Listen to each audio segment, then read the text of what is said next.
Good morning, student. This is third chapter, the first farmer and herders. In this chapter, we will study according some points. Our first point is Neolithic age, from food gatherer to food producer. Toward the end of Mesolithic age, certain change had begun in the life of early humans. Climate was changing, and so was their power of observation of things around them.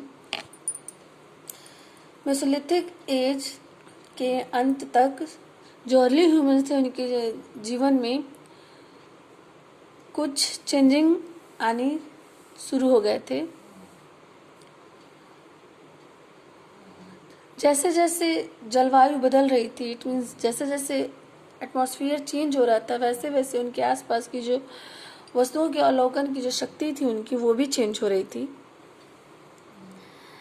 The Neolithic age is considered to have lasted from 8000 to 4000 before Christ. The beginning of Neolithic age saw as remarkable change in the life of humans.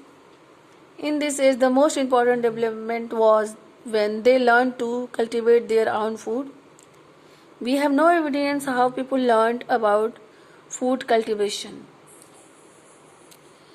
Neolithic age का जो time है वो 8000 से 4000 before Christ तक माना जाता है। Neolithic age के शुरुआत तक मनुष्यों के जीवन में बहुत बड़ा परिवर्तन दिखाती है। एंड इस युग में सबसे इम्पोर्टेंट डेवलपमेंट तो तब हुआ जब उन्होंने क्रॉप को उगाना सीखा।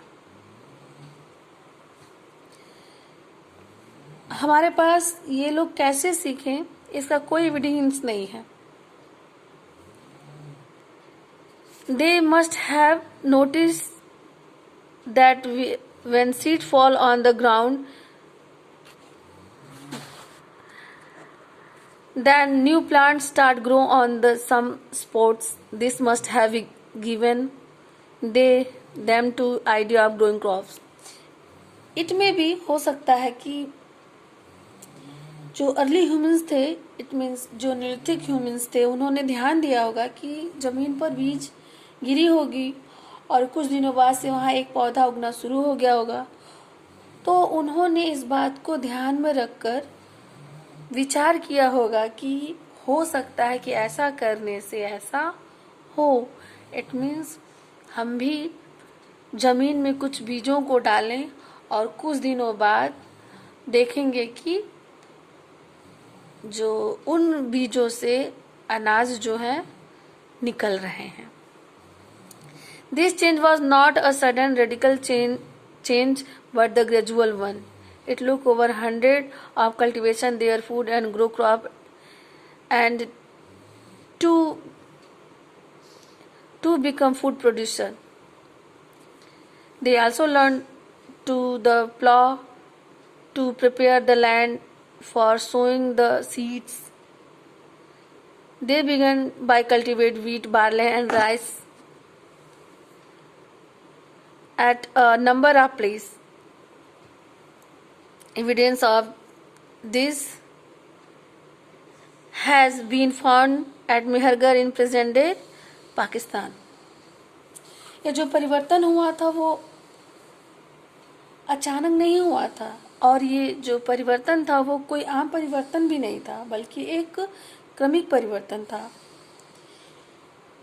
कल्टीवेशन को पूरी तरह से समझने के लिए, फसलों को उगाने के लिए, कल्टीवेशन के बारे में समझने के लिए उनको सैकड़ों वर्ष तक लग गए थे और उन्होंने थोड़ा बहुत समझ लिया होगा कि फसलों को उगाने के लिए, उन्हें बीज बोने के लिए पहले भूमि को तैयार करना होता है,